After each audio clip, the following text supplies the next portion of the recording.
જય ગૌ માતા ખેડૂત મિત્રો, અવિશ્વસનીય, અકલ્પનીય, ખેડૂત અને જવાન જે કરી શકે એ કોઈ ન કરી શકે. ખેડૂતે આજે 15મી ઓગસ્ટના દિવસે પોતાના ફાર્મ ઉપર રાષ્ટ્રીય કાર્યક્રમ ઉજવો અને ખેડૂત કૃષિ ગોષ્ઠી કાર્યક્રમ ઉજવો, જેથી જાગૃતતા પ્રજામાં અને ખેડૂતોમાં બંનેમાં. તમે જોઈ શકતા હશો કેટલા વાહનો પડ્યા છે, એટલે આ ખેડૂતની લાગણી છે દેશ પ્રત્યેની. જય ગૌ માતા. ખૂબ શેર કરજો વિડીયો અને લાઈક કરજો, જેથી કરીને ખેડૂતો પાસે પહોંચે સારો મેસેજ.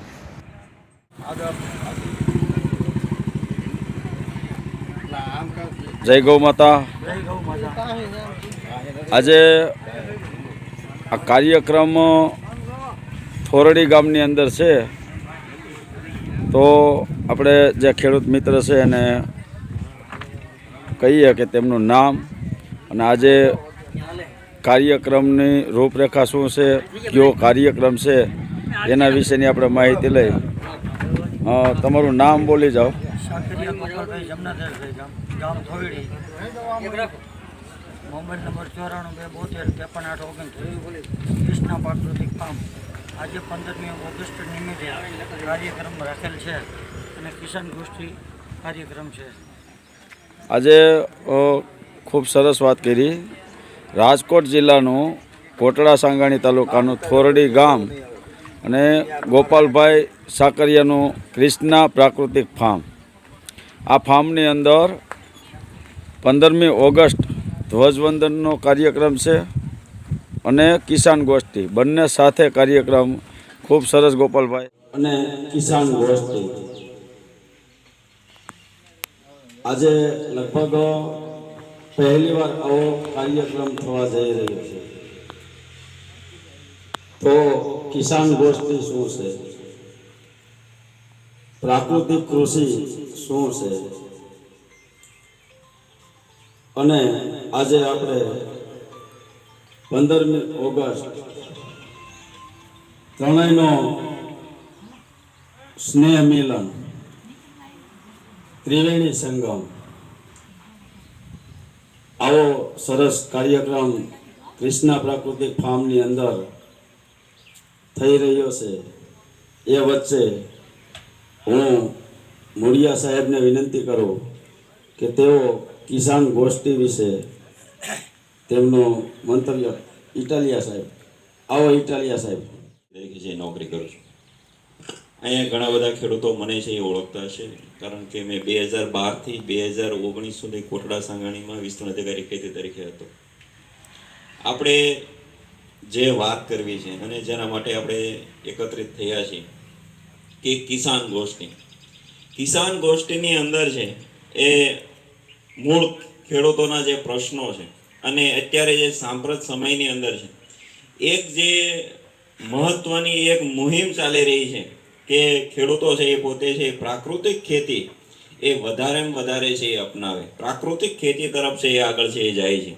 બધા જ ને ખબર છે, અમને પણ ખબર છે, અહીંયા મંતસ્થ ઉપર બેઠેલા જે અધિકારીઓ છે એમને પણ ખબર છે, આપણા ખેતર ઉપર છે આપણે વાવેતર કરશું એ ઉગવાનું નથી. તમે બધા જ જાણો છો.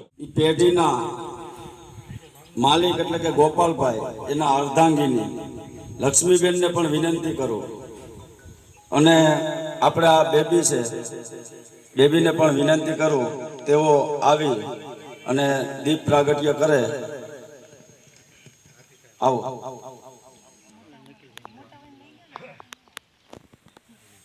આજે જે કઈ કાર્યક્રમ માળા પહેરાવે ત્યારે આપણે એક જોશથી તાલીમનો નવી ટેકનોલોજી જાણે એ આજનો હેતુ છે.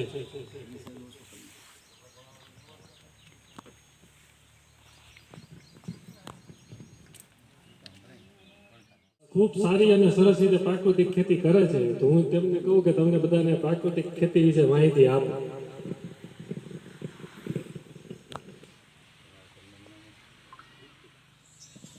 જય ગૌ માતા. હવે આપણે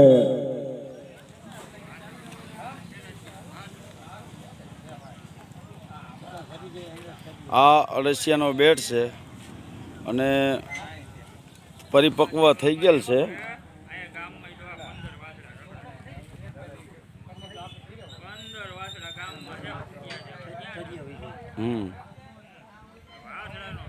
આમ આમ હાથમાં લઈ લો ગોપાલભાઈ, હાથમાં આમ લઈને રાખો, એને આખું આખું કમ્પોસ્ટ ખાતર જ આ બસ.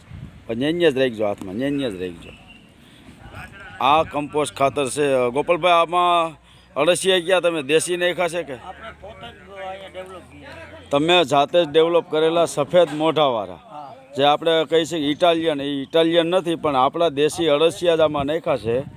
દેશી અળસિયા નાખવાનો અત્યારે તમે જોઈ શકો છો. જો ઇટાલિયન અળસિયા, વિદેશી અળસિયા નાખ્યા હોય તો અત્યારે તમે હાથ મારો ને તો સીધા ઉપર આવે, કારણ કે એની પ્રક્રિયા એવી છે કે એ ખાતર ખાય છે.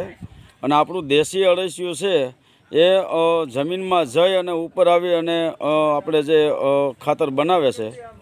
તો આ દેશી અળસિયાનો બેટ છે. બીજું એ છે ગોપાલભાઈ, અત્યારે જે આ બાજુમાં જે ઢગલો છે આપણે દેશી ખાતરનો, એમાં તમે શું પ્રક્રિયા કરી છે? એમાં સૂકું, લીલું અને ઘાસચારો, નિંદામણ એ બધું નાખીને થર કર્યા છે, છાણને રબડીના ને એવી રીતે. એટલે એમાંય અળસિયાનો બેટ થશે.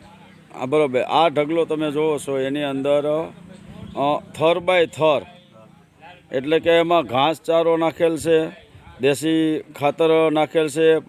પછી અત્યારે ચોમાસામાં હાલમાં જે ખડનું પ્રમાણ વધારે હતું બધું જ ખરપતવાર નિંદામણ કરી અને આની અંદર નાખી અને એને દાટી દેવામાં આવ્યું છે, જેથી કરીને આ જે દેશી ખાતર છે એ તમામ માઇક્રો ન્યુટ્રન્સથી ભરપૂર ખાતર તૈયાર થાય એના માટેની વ્યવસ્થા છે. અને આગળ તમે જોઈ શકો છો અહીંયા એક ખાડો પણ તૈયાર કર્યો છે, કદાચ જોવામાં આવી જાય. ત્યાં અળસિયાનું ખાતર અને એનો વર્મી વોશ, આપણા દેશી અળસિયાનો ખાતરનો વર્મી વોશનો આખો પ્લાન્ટ છે. અને આ તમે જોઈ શકો છો અહીંયા જુદા જુદા પ્રકારના હજી પણ વૃક્ષ વાવવાનું ચાલુ છે. આ એમના તરવાડીઓ રોપા છે. અને આ એક આખું જંગલ વાડી ઉપર છે, જે આપણે પંચતરીય તો જોયું પણ આપણા જે આ દેશી ઝાડો તે પણ આની અંદર છે. આ ગોપાલભાઈનું પંચતરીય મોડલ છે. ગોપાલભાઈ, આ જે પંચતરીય તમે બનાવ્યું છે એમાં ક્યાં ક્યાં પાક વાવેતર કરેલ છે? બાગાયતી તરીકે આંબા છે, ચીકુ છે, દાડમ છે, સીતાફળી છે, જમફળી છે, કેર છે, 3 જાતની નોખી નોખી અલગ અલગ. અને તે પછી અન્ય શાકભાજી છે. અને શિયાળામાં સિઝન પ્રમાણે આમાં મિલેટના પાકે લઈ છે.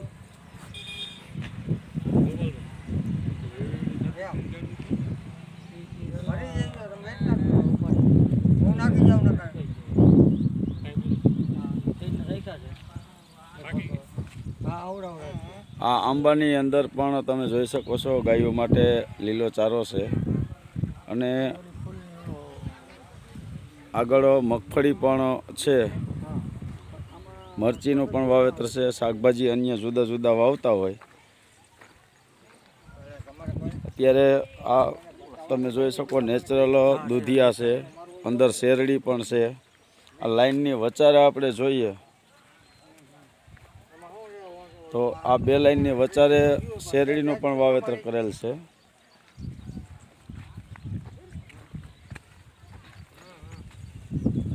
આમાં પાછા ફળઝાડ છે. આવી રીતના જ્યાં ખુલ્લું છે મંડપ વગરનું ત્યાં પણ વેલાવાળા શાકભાજી છે. આ ગાદી બેડ છે. આની અંદર તમે જોઈ શકો છો કે ખડ પણ છે. ખડ છે એનું આચ્છાદન કરેલું તો વધુ વરસાદના કારણે હવે પાછું આ ઉપાડી અને આમાં રાખવાનું છે. અને આ ખડને હિસાબે તમે જોઈ શકો આ મરચી છે, મરચીનો રોપ એ બચી ગયો છે. આ વર્ષે વધુ વરસાદના કારણે મરચીના રોપ ઘણા ફેલ થયા છે. અને ડાયરેક્ટ બી વાવેલું હોય ડુંગળીનું તે પણ ફેલ થયેલ છે. તો આપણે ખડ છે એનાથી આપણા પાકને રક્ષણ પણ મળેલું છે. આ ઉનાળામાં વાવેલું હતું ને ગોપાલભાઈ? આ ઉનાળામાં વાવેલા હતા.